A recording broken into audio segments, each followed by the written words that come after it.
tenemos con nosotros a Fernando Maruenda, que es catedrático de Didáctica y Organización Escolar y coordinador del Grupo de Investigación Transicions de la Universidad de Valencia. Es un referente indudable en el mundo académico y de investigación en el ámbito de la formación profesional y la inclusión. Y acaba de finalizar 2 estudios sobre escuelas de segunda oportunidad. Uno, a solicitud del Ministerio de Educación y FP, publicado recientemente. Lo tenéis también en la web del propio Ministerio, el resultado de esa investigación.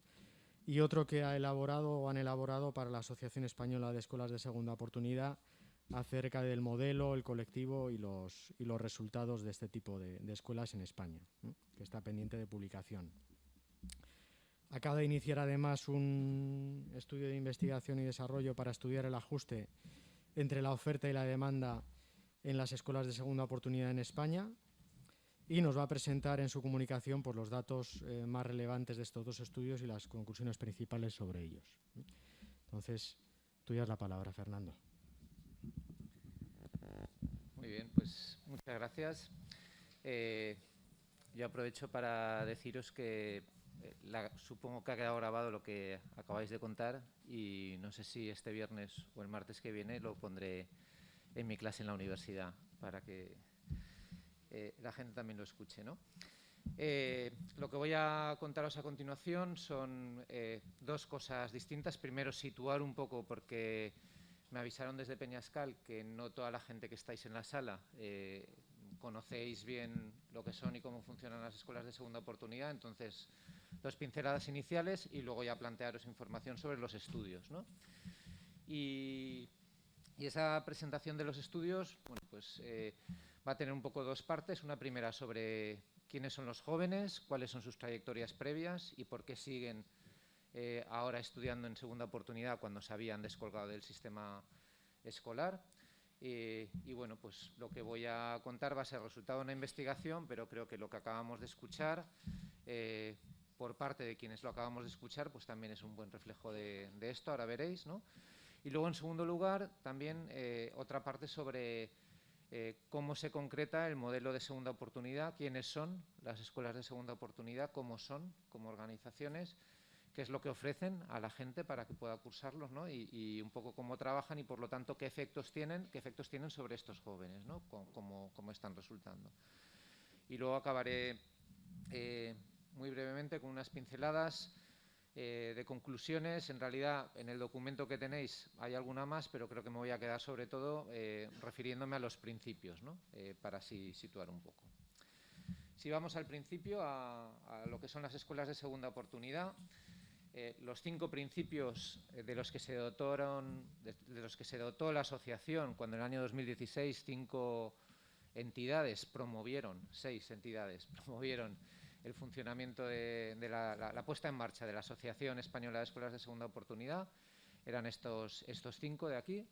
El primero contaban ya con un reconocimiento, pero deseaban más reconocimiento por parte de las administraciones locales y autonómicas.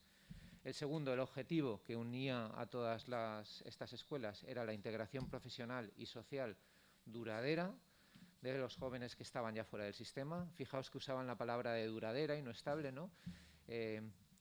Algo duradero es algo que, sin embargo, pues ofrece estabilidad, ¿no? Ofrece confianza, tranquilidad, ¿no? La permanencia de saber que te levantas y va a seguir estando ahí, ¿no? Que no va a desaparecer, ¿no? Frente a lo pasajero, ¿no? o a lo que caduca rápidamente. Bueno, pues ese es el objetivo que une a estas escuelas. El tercero, el desarrollo de competencias sociales y profesionales. Sobre esto, luego en los resultados vais a ir viendo que voy a ir haciendo algunos matices a algunos de estos principios, ¿no? Porque veremos que los efectos tienen más que ver con el desarrollo de competencias personales y con el reconocimiento de la gente, y luego están, sí, lo social y lo profesional. El cuarto de los principios es la convicción de que las empresas, el sistema productivo, el mundo del trabajo, el mundo empresarial, es un socio necesario y deseable para la inclusión social. No es alguien ajeno y, desde luego, no es el enemigo, no es alguien de quien desconfiar, sino alguien con quien hay que trabajar de forma conjunta. Y el quinto principio, el trabajo en red. Esas 6 entidades promotoras que pusieron en marcha la asociación tradujeron pronto estos principios en una serie de indicadores, buscaron un sistema de acreditación de las entidades que quisieran unirse a la asociación y tener ese reconocimiento, esa acreditación, para diferenciarse de otras entidades que también pueden hacer estas cosas a su manera, a su aire, pero que quizá no comparten alguno de estos principios. Y entre esos indicadores establecieron algunos que eran imprescindibles, y como eran imprescindibles había que cumplir un mínimo de esos indicadores, y otros que eran accesorios, ¿no? Que dependían también de la voluntad o de las capacidades de las entidades. Y eso ha dado lugar a que a fecha de hoy haya 43 escuelas de segunda oportunidad en toda España. Ahí tenéis un poco los datos básicos, están puestos en la fila superior los más actuales y en la fila inferior los más recientes, y veis, bueno, pues que hay 43 escuelas en 9 comunidades autónomas, que si veis la cifra de profesionales ha ido subiendo sustantivamente desde menos de 750 que había hace 3 cursos, ¿no? a más de 900 que había el curso pasado, y la cifra de jóvenes está ahí, ¿no? En torno a los 8.000 jóvenes atendidos. Si veis las diferencias por género, pues también el panel que acabamos de tener representaba aproximadamente esto, ¿no? Hay algo más de 2/3 son varones y 1/3 justo son mujeres, y si nos fijamos en las edades, pues vemos que más de la mitad son jóvenes, muy jóvenes, ¿no? Con menos de 18 años que están ahí, pero que también hay una proporción de en torno a un 5% de gente de más de 25 que sigue necesitando de estas medidas o de estos apoyos, que encuentra aquí una posibilidad de continuar cursando su formación, ¿no? Y los datos de tasa de éxito, de haber conseguido al menos 6 meses después de abandonar la escuela, en el seguimiento que hacen las escuelas, el estar continuando, pues veis que son en torno a 2/3, que son buenos datos contando el punto de entrada, ¿no? Y si comparamos con el funcionamiento general del sistema educativo, ¿no? Desde luego, por contraste con las cifras de abandono que hay en grado medio, pues son muy buenos resultados los que tenemos, ¿no? Estos son cifras oficiales de la asociación, que recoge en su memoria, que están publicadas. Bueno, pues sobre esto, en el año, casi prácticamente en Navidad, en noviembre, a mediados finales de noviembre de 2019, el Ministerio de Educación y Formación Profesional se puso en contacto con el grupo de investigación y nos ofreció un contrato menor para hacer un estudio a realizar durante un año, que lo que pretendía era conocer el perfil, la trayectoria de los chicos, las chicas matriculados en escuelas de segunda oportunidad. Firmamos el contrato en torno a Navidad, nos pusimos en marcha, y cuando íbamos a empezar a recoger la información de las escuelas, pues eso fue hace 2 años, nos tocó quedarnos en casa, y ahí el Ministerio sí que tuvo una gran flexibilidad y nos dio una prórroga de unos cuantos meses más para poder realizar el estudio, porque obviamente las circunstancias no permitían andar molestando a nadie, que bastante ocupadas estaban las escuelas en gestionar la enseñanza y la atención online que tenían que prestar, ¿no? Lo que hicimos finalmente fue recoger información en otoño del año pasado, o sea, del año pasado no, de hace 2 años, en otoño del curso 2021, y mandamos el informe al Ministerio en la primavera, y se acaba de publicar hace unas semanas en la página web del Ministerio, es de descarga gratuita. En la presentación, que no sé si compartiréis, está el enlace directo para que podáis ahí descargaros y ver. Y bueno, pues si entráis, es un documento de algo más de 100 páginas que recoge información sobre las trayectorias previas de los jóvenes a la entrada en la escuela de segunda oportunidad, sobre su trayectoria y su valoración de la escuela de segunda oportunidad. Y bueno, pues algunas de las cosas que habéis contado, que acabáis de leernos, pues están reflejadas también por parte de gente, ¿no? de escuelas de toda España. Y paralelamente a esto, la Asociación de Escuelas de Segunda Oportunidad, también en otoño del 2020, exacto, se puso en contacto con nosotros y nos encargó un nuevo estudio. Este quería ser sobre el modelo de las escuelas y los efectos que ese modelo tenía sobre los jóvenes que egresaban, que finalizaban su trayecto en las escuelas, ¿no? No tanto sobre cómo eran los jóvenes, sino a dónde iban a parar, ¿no? Cómo concluían. También un estudio a realizar, lo realizamos en 11 meses.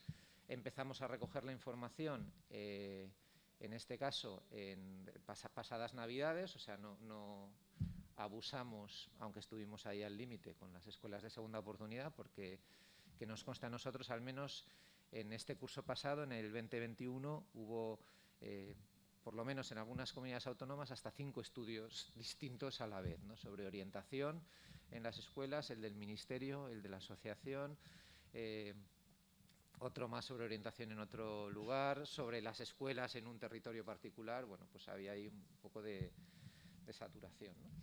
Este estudio está a punto de publicarse, estará probablemente antes de Semana Santa, es decir, a mediados de la semana que viene, en la página web de la asociación, y se va a presentar pues con un poquito más de detalle también en la jornada, en el Encuentro Nacional en Zaragoza, que será ahora a finales de este mes.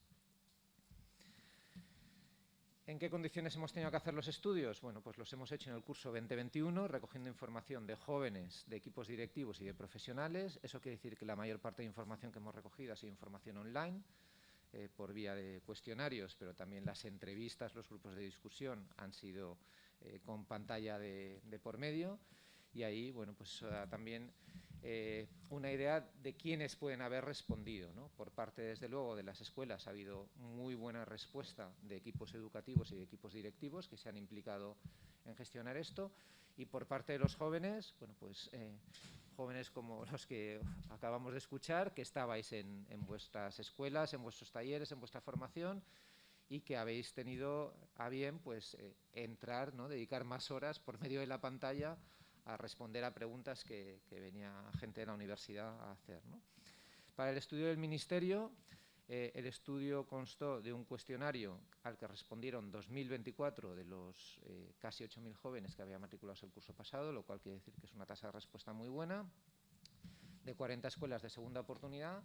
Y como el cuestionario lo pasamos entre octubre y Navidad, pues son respuestas que obtuvimos de gente que estaba o bien empezando o bien en su segundo año, principalmente en las escuelas, ¿no? Y algunos pues algún tiempo más. Mientras que el otro estudio, el que nos encargó la asociación, lo que hicimos fue obtener información que nos facilitaron las escuelas después de pedir autorización a los jóvenes para darnos información individualizada de qué es lo que había cursado cada joven que había finalizado el curso anterior, el 19-20, qué es lo que había cursado durante su itinerario dentro de la escuela de segunda oportunidad. Esto fue un esfuerzo considerable para las escuelas, que se consiguió un poco gracias a que hubiera un acuerdo con la asociación de decir esto nos lo pedís una vez y nunca más, porque había que andar rastreando esa información. Pero bueno, pues obtuvimos información de esos jóvenes que habían finalizado su trayecto el curso anterior, ¿no? A las escuelas les pedimos además el esfuerzo de que en el seguimiento que están obligadas, que se comprometen a hacer 6 meses después de los jóvenes que han salido, consultar con esos casi 600 jóvenes que habían finalizado si estarían dispuestos a que les pudiéramos llamar desde la universidad para hacerles una encuesta telefónica, lo cual suponía pues un procedimiento de cesión de datos, etcétera, ¿no? Y ahí, bueno, pues la respuesta fue también positiva y conseguimos la autorización de 351, bueno, de algunos más jóvenes, pero al final conseguimos respuestas telefónicas de 351 jóvenes que habían salido. Lo que no hemos podido hacer ha sido vincular las respuestas de estos 351 jóvenes a su registro en la otra base, porque eso era entrar ya en romper demasiado el anonimato y poner en riesgo también la confidencialidad, ¿no? Pero bueno, ahí obtuvimos respuesta de esos jóvenes por un cuestionario telefónico de 28 escuelas. Con esos resultados, en la primavera del año pasado, lo que hicimos fue entrevistarnos con equipos directivos de 24 escuelas de segunda oportunidad que representan en realidad a 40 escuelas, porque algunos de esos equipos directivos son de fundaciones o tienen miembros en fundaciones que tienen varias unidades acreditadas y por lo tanto teníamos información de más. Y bueno, pues eso nos permitió contrastar algo los resultados y profundizar un poco mejor y tratar de entender cosas que nos chocaban, ¿no? Y además tuvimos entrevistas con 10 grupos de discusión, en realidad, con 10 grupos de jóvenes de distintas escuelas que se juntaron con el apoyo de algún educador y a los que también expusimos parte de los resultados y les preguntamos por alguna información. Y adicionalmente hubo alguna escuela que nos facilitó el contacto con empresas a las que habían enviado gente después de finalizar su trayecto en la segunda oportunidad y que les habían contratado, y algún instituto al que volvía la gente. Y aquí tuvimos muy buena respuesta por parte de esas 10 empresas que nos atendieron telefónicamente también o online para contarnos qué es lo que veían, por qué habían contratado a esos jóvenes, cuál es el nivel de satisfacción que tenían con su formación, con su rendimiento, con su funcionamiento, ¿no? Un poco esa visión desde el otro lado, porque es lo que nos interesaba ver de los egresados. Y obtuvimos respuesta de 9 institutos de secundaria. Aquí fue más desigual porque en realidad prácticamente lo que nos hablaban los institutos de secundaria es de por qué enviaban jóvenes a la segunda oportunidad. Y nosotros lo que queríamos era saber qué es lo que hacían con los jóvenes que volvían de la segunda oportunidad, ¿no? Y la respuesta que obteníamos es, no, si ya vienen a la segunda oportunidad, les tratamos como a cualquiera, no hay ninguna atención así específica o tal. Paso muy rápidamente por aquí, pero si tenéis en cuenta las cifras que hemos dado antes y si veis aquí la columna central y la columna de la derecha, que no la veréis, pero bueno, en el documento lo tenéis, lo que queremos llamar la atención es que sobre ese cuestionario al que respondieron más de 2.000 jóvenes matriculados el año pasado, hay una representatividad aceptable a nivel del conjunto de España, pero desigual según comunidades autónomas, ¿no? Hay alguna comunidad autónoma, pues por ejemplo el País Vasco veis que está sobre representado en la muestra, ¿no? También Aragón, Cataluña está infrarrepresentada o la Comunidad de Madrid pues está también muy infrarrepresentada. Entonces, bueno, pues esto hay que tenerlo ahí un poco en cuenta. Y en el estudio que hicimos de la asociación, pues también está desglosado por comunidades autónomas y también pues las 351, así como las 1.600 cuestionarios, datos, pues sí que están bastante ajustados a lo que es la representatividad, pues en lo que fueron las encuestas telefónicas también hay algún desajuste, ¿vale? Pero bueno, con eso en mente, que son las pegas que tiene cualquier investigación que se hace, que pretende representatividad, pero que hay que luego pues valorar también con cautela, ¿qué es lo que podemos decir sobre la gente joven en segunda oportunidad? Bueno, pues un poco como el panel que acabamos de oír hace unos minutos, ¿no? 3 de cada 4 son hombres y entonces 1 de cada 4 son mujeres.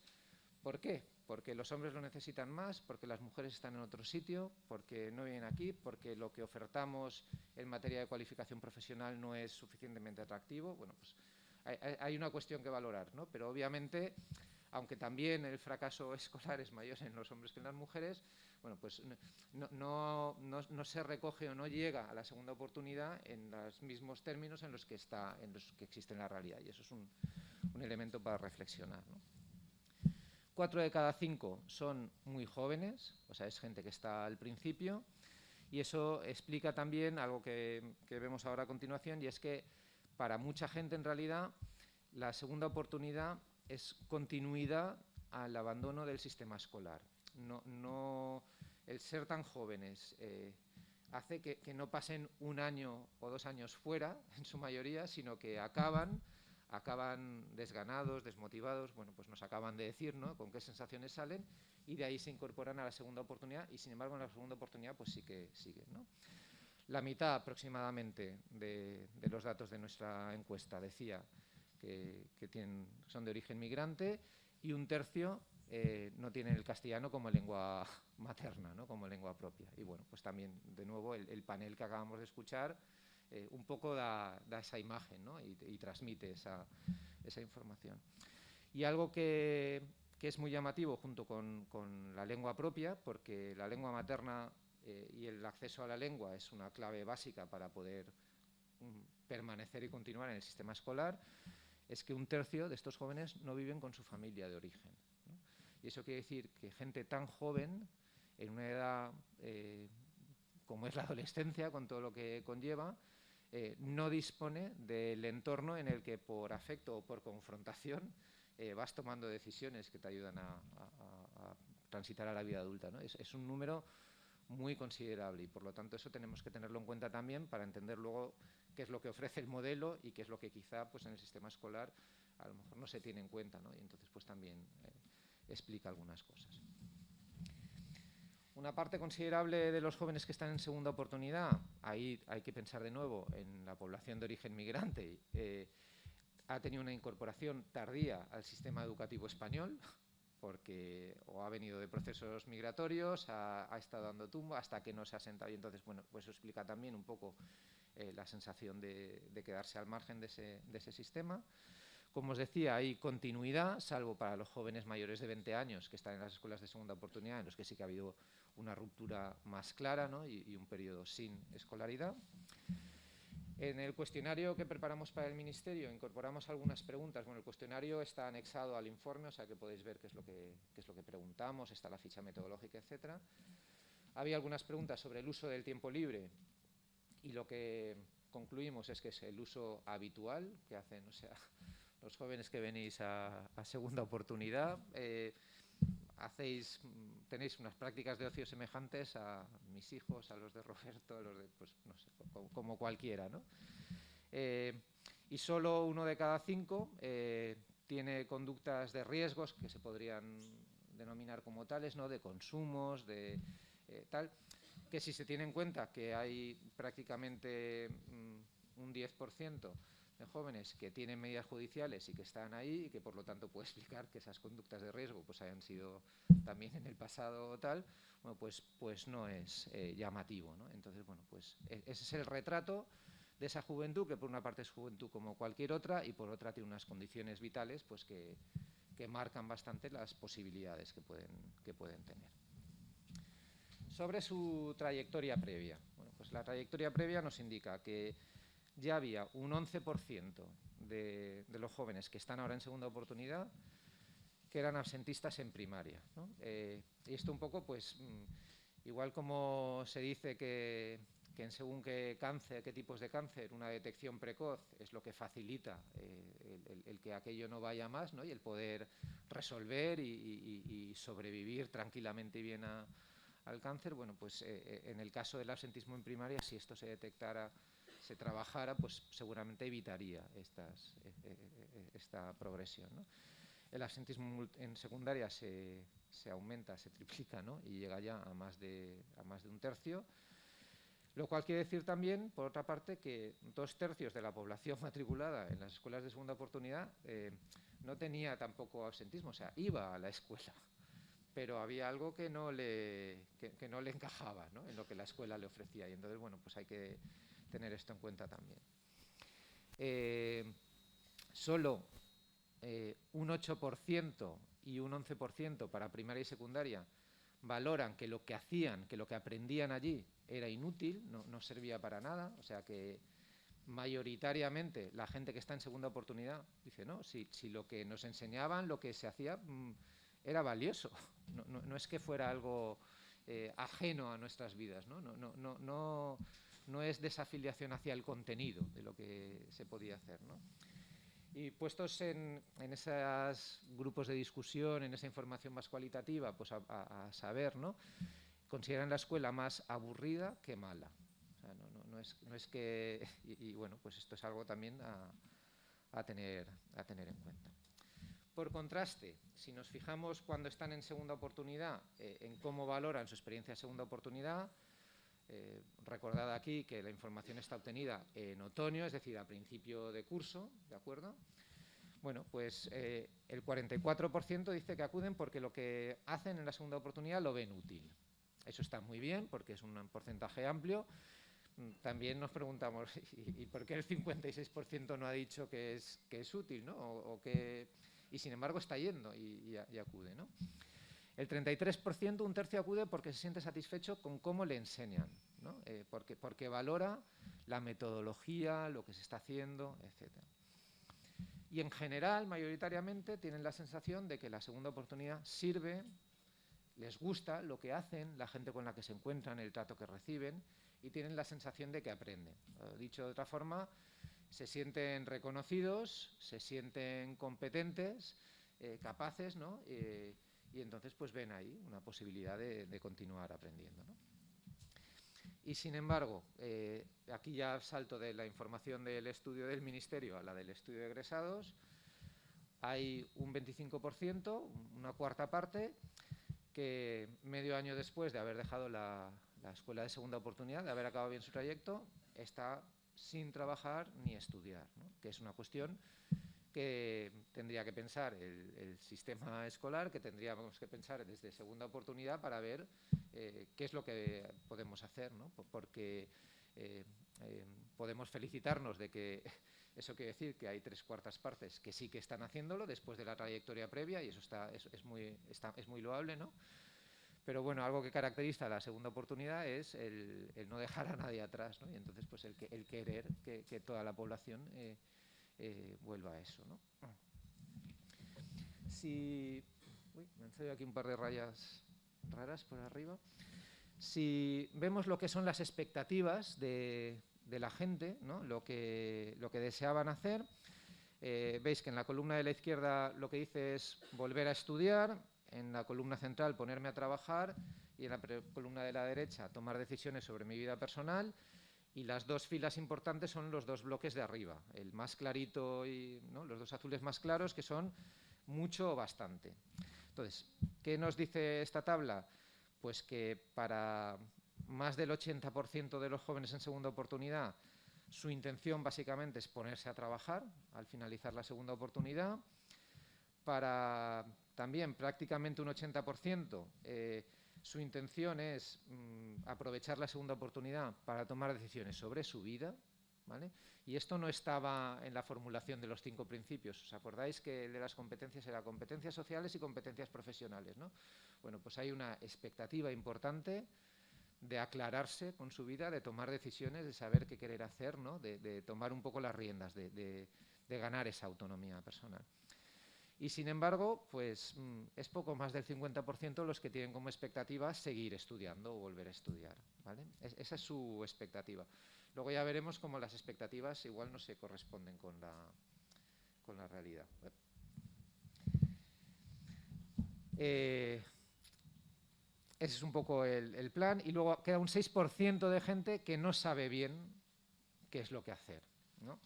Y eso pues también es la gente a la que los equipos educativos de la segunda oportunidad quiere ofrecer ese apoyo, ¿no? Ayudar a aclararse, ¿no? Pero lo relevante aquí es que con esa gente que no sabe hacer, pues parece que la segunda oportunidad puede ofrecer una respuesta, ¿no?, un apoyo que quizá el sistema educativo reglado pues no está dando, ¿no? O no considera como su responsabilidad. Vamos ahora al modelo, ¿no? Hemos visto un poco a quién se atiende, ¿no?, que pues es lo que habéis representado en el panel que estabais aquí antes. ¿Qué es lo que hacen las escuelas de segunda oportunidad? ¿Cómo están trabajando? Bueno, sois fundamentalmente fundaciones, asociaciones, cooperativas, sois el tercer sector de acción social que se dedica a la formación de población joven para facilitar su transición a la vida adulta y a la vida activa, en esas dos claves, ¿no? Obviamente no sois todo el tercer sector de acción social dedicado a eso, pero sois una parte que está ahí en eso. Lo que hemos podido ver también es que la mayor parte de escuelas de segunda oportunidad es una realidad chiquitina, o sea, 43 en toda España, 8.000 jóvenes, o sea, estamos hablando de algo muy menudito, ¿no? Pero muy concreto también.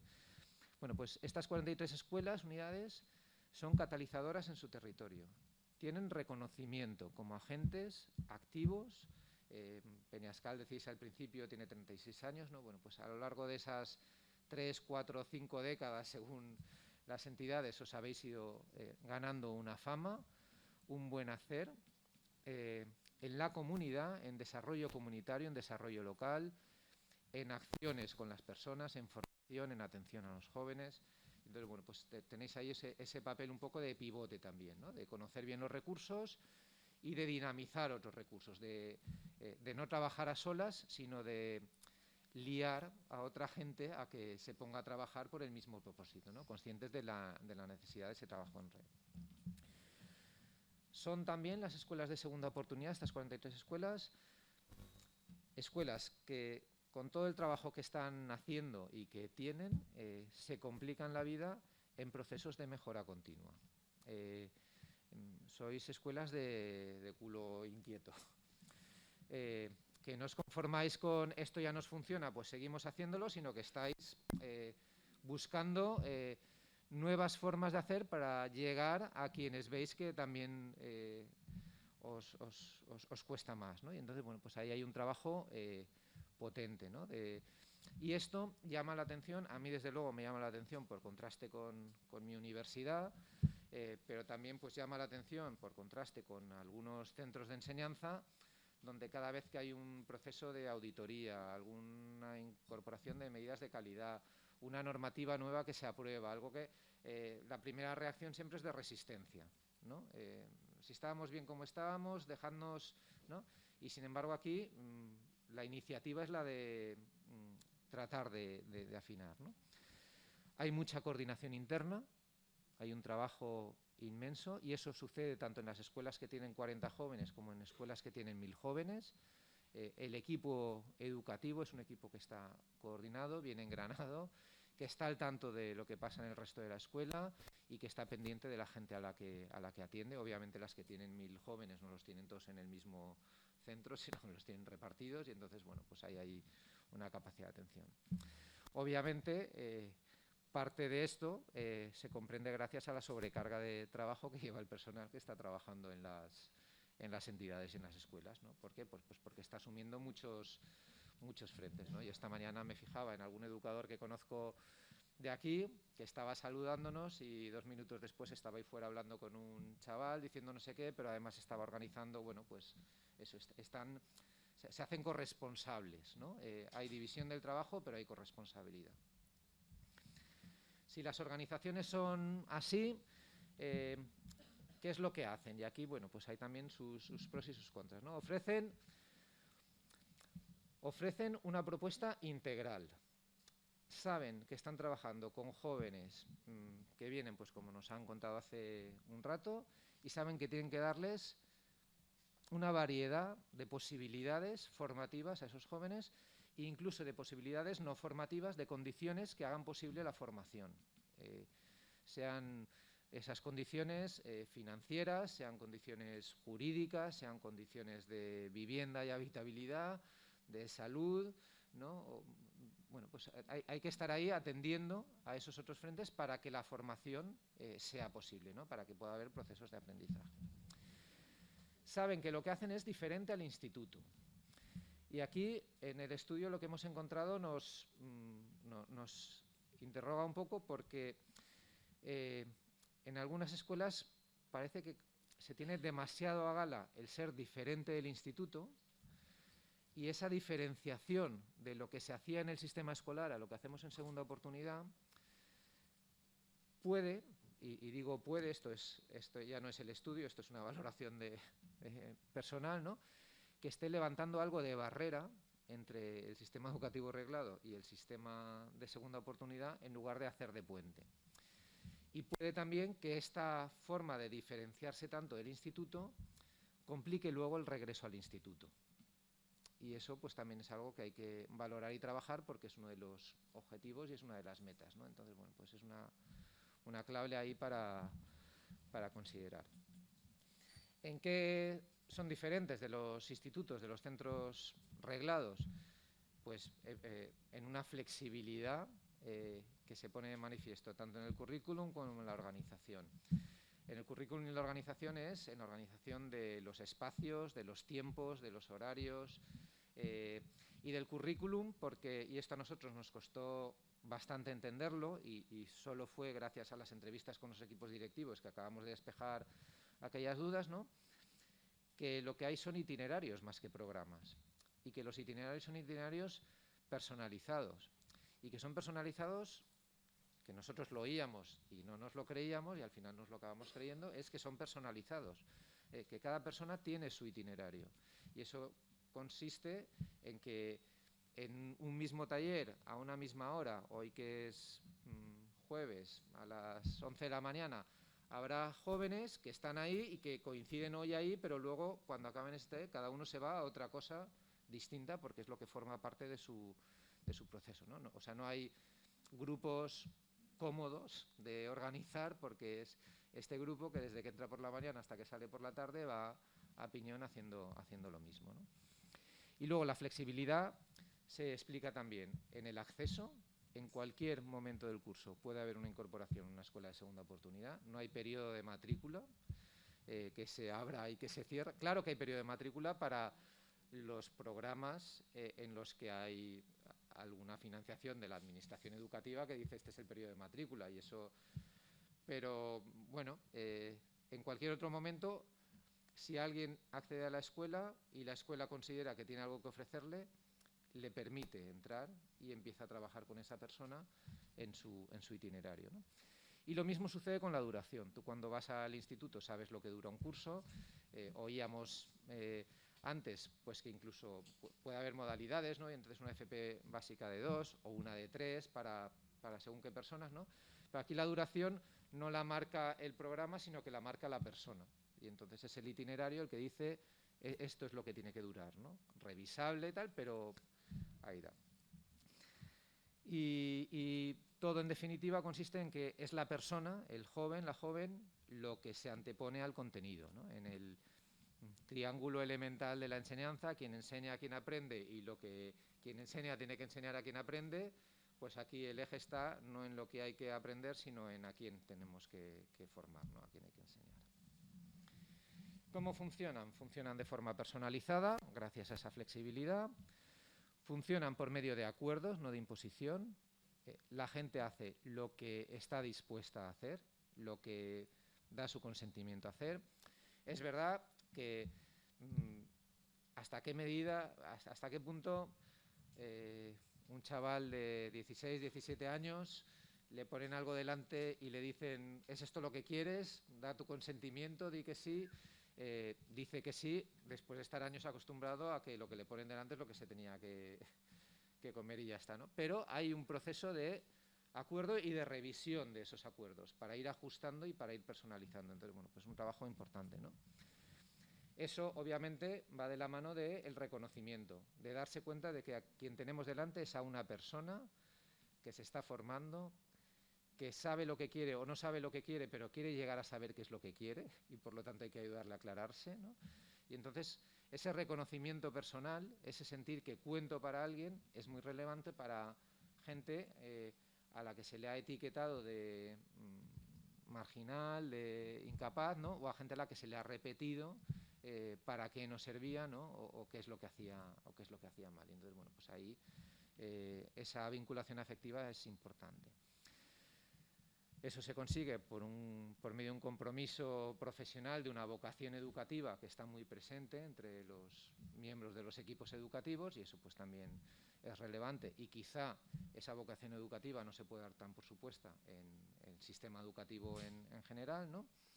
Son enseñanzas prácticas, lo han dicho hace un momento, ¿no? Cómo se hacían aquí las cosas y que aquí se hacen cosas más que deberes o estudios, ¿no? Hay otras dinámicas,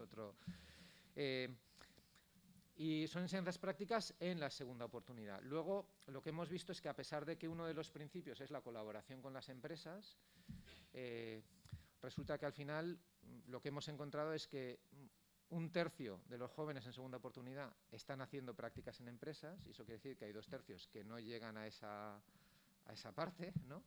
Y luego las prácticas en empresas son prácticas, por lo general, de menos de 100 horas. Y eso también pues, es un lastre porque es, como decimos en Valencia, un tastet, ¿no? O sea, te permite probar, saborear un poco, pero no puedes, no te sacia, no da todo lo que pueden dar, ¿no?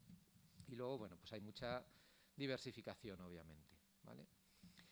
Estos dos gráficos, que también me han salido descuadrados porque yo creía que los tenía así, el de arriba lo que indica la franja azul es que hay un 16-17% de jóvenes que acaba el itinerario antes de lo previsto, antes de lo que la escuela pensaba que podría, es decir, que interrumpen voluntariamente su itinerario pensando que ya tienen bastante, ¿no? Pero hay un 83% de jóvenes que recorren todo su itinerario, ¿no? Entonces, bueno, pues el itinerario es ahí el elemento importante. Y en el gráfico que tenéis abajo, el recuadro azul son itinerarios que cursa una cuarta parte de los jóvenes de segunda oportunidad de menos de 500 horas. Eso quiere decir muy poco tiempo, ¿no? Tan poco tiempo que a nosotros nos da que pensar si podemos llamar un itinerario a algo. La mente pedagógica nos lleva a pensar en un itinerario como algo de largo recorrido, ¿no? Y 500 horas pues parece como un periodo muy corto. Pero vuelvo aquí a lo de la flexibilidad. Es el tiempo estimado oportuno, ¿no? Para que la persona saque provecho de aquello en lo que está. Hay otro casi 25% de jóvenes que tienen itinerarios de entre 500 y 1000 horas, por lo tanto, pues eso, el equivalente a un curso académico, ¿no? Aunque como la entrada es en distintos momentos, la misma definición de curso es variable, ¿no? Y luego hay pues prácticamente un 40% de jóvenes que están en itinerarios de hasta 2000 horas, es decir, de unos 2 cursos, ¿no? Es lo que define. Y luego un 12% de gente que necesita más de ese tiempo para pues poder conseguir los objetivos que se ha propuesto, ¿no? Que han acordado, el apoyo que necesitan.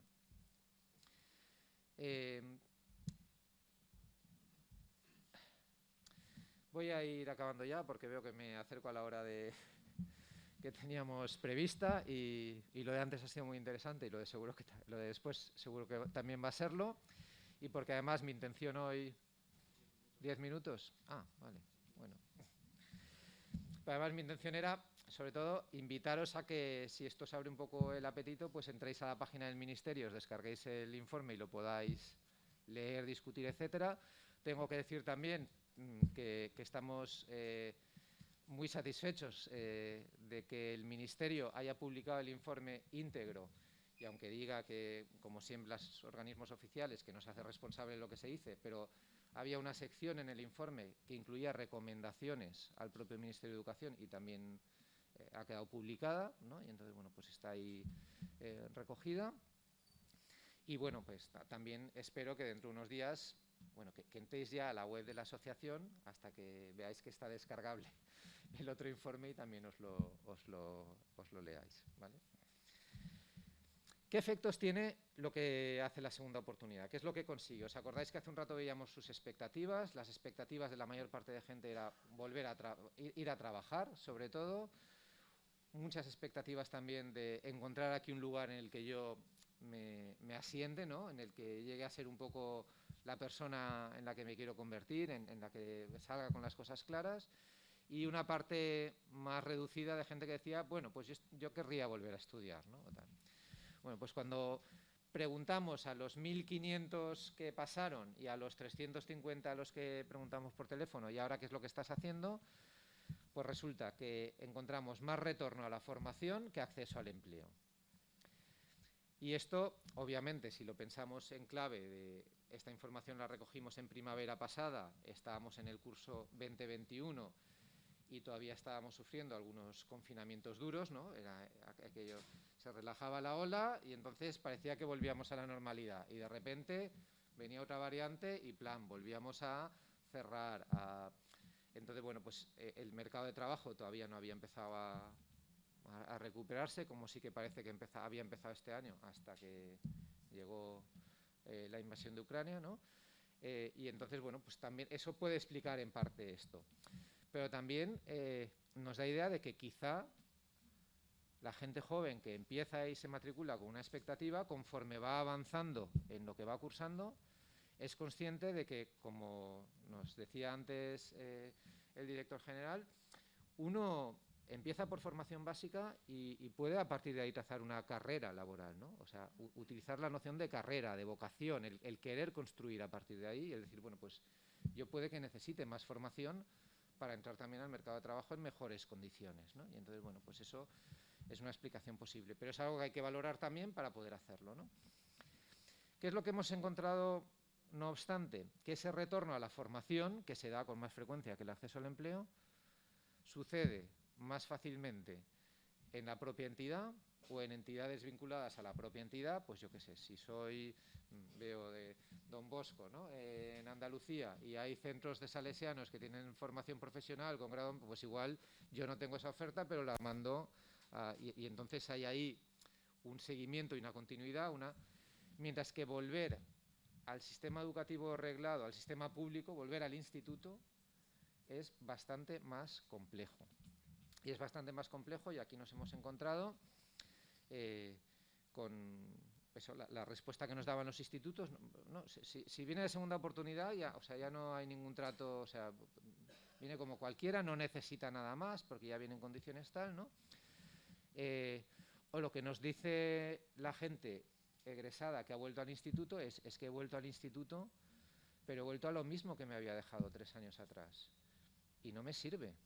No me servía entonces y no me sirve ahora, aunque sea más capaz, aunque tenga más motivación, aunque tenga... yo así no puedo. No es la forma apropiada de hacer las cosas, ¿no?, de enseñar, ¿no? Que también un poco piensas, bueno, pues si no te sirve a ti, igual tampoco le sirve a otra gente la que está ahí haciendo eso, ¿no? Entonces, bueno, pues habría que pensarlo. Pero también hay que pensarlo en clave de segunda oportunidad, porque si el retorno es un retorno en nuestro propio... A ver si estamos haciendo medidas un poco demasiado segregadoras para acabar incluyendo, que no es lo que pretendemos, ¿no? Entonces, bueno, pues cómo manejar esta situación. Si nos fijamos en clave de las competencias, la valoración tanto de la gente joven como de los equipos educativos es que la gente que finaliza su itinerario sale más preparada personal, social y académicamente. La gente aprende, no solo se atiende, sino que se logra que la gente aprenda, se forme, ¿no?, progrese, madure. Y eso, bueno, pues es relevante. Hay obviamente por parte de la gente joven una valoración positiva del clima que se han encontrado, del centro al que han acudido, del profesorado al que valoran muy positivamente. Claro, estas respuestas son respuestas que obteníamos en primavera de gente que estaba en la segunda oportunidad. No hemos tenido acceso a quienes se han ido para ver por qué dejaron el camino a medias, ¿no?, para poder ver. Pero, bueno, pues quienes siguen, que ya habían salido de otro lugar en el que no eran capaces de seguir, aquí siguen un poco por esos motivos, ¿no? Y hay un reconocimiento general de que se ha mejorado la autoestima y la motivación. Y concluyo con esto. Hay aquí 5 ideas que tienen que ver con los cinco principios de la asociación, ¿no?, un poco para tratar de reflexionar. Y esto es una síntesis muy sintética de la parte final del informe que encargó la asociación y que estará disponible en su web dentro de un par de semanas, donde está más detallado, ¿no? Y lo hemos titulado Equilibrios delicados, porque pues estáis un poco las escuelas de segunda oportunidad ahí en un filo en el que os mantenéis bien, ¿no? El equilibrismo tiene aquello de ser atractivo, de ser llamativo, de ser... pero tiene también el riesgo de poder caer, ¿no? Entonces, la oferta que hacéis es flexible y eso parece que es una respuesta eficaz y eficiente para la gente a la que atendéis, pero reclamáis un reconocimiento y una financiación de la Administración conscientes de que mayor reconocimiento probablemente va a consistir en mayor regulación y, por lo tanto, en una reducción de flexibilidad, ¿no?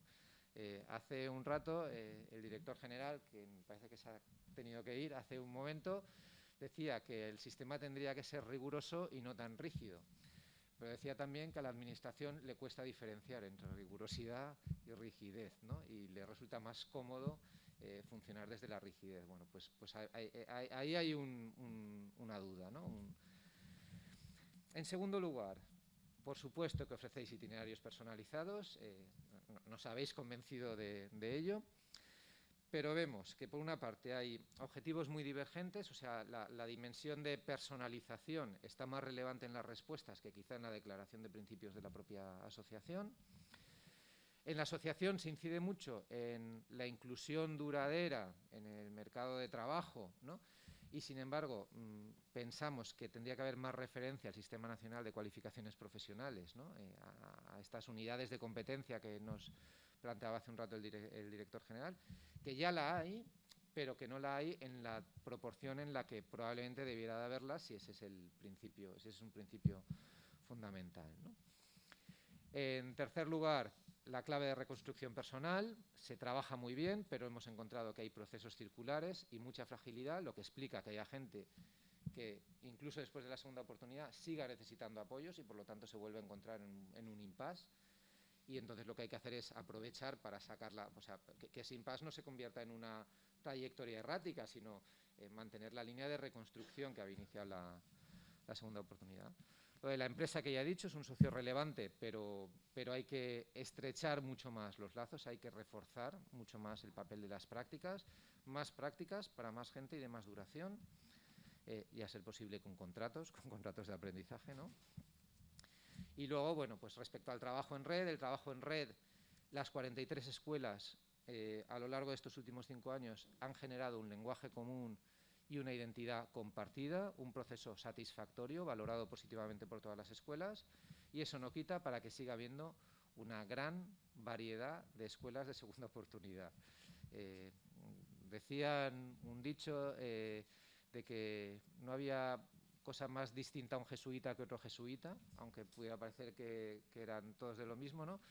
Bueno, pues casi podríamos decir lo mismo de la segunda oportunidad. Tenéis esa identidad común, pero cada escuela es muy particular, ¿no? Hacéis las cosas de forma muy diferente.